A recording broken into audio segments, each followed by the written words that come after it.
So you depending on your memory though. Like, don't try to do that later.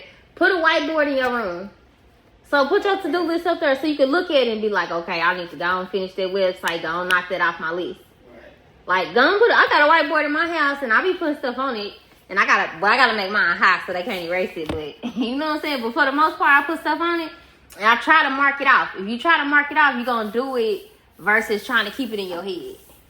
So then that way, you know, okay, like if I'm gonna go and do the website, I'm gonna go and do the bank account. You know what I'm saying? I got laundry to do today. Whatever you're gonna put on that whiteboard, you trying to accomplish, and then you be like, okay, realistically, if this take an hour or 2 hours to do, then I could finish these 2-3 things today. So that might just be something you try to do. I think it's like more like it's like a negative. How you say it? Like I don't want to say trauma response, but it's like I don't know. Some of my business ideas and stuff like that got like hacked, but like they got stolen before in the past. So it's like some things that's near and dear to me. I'm not gonna forget it because it's in my heart. You know what I'm saying?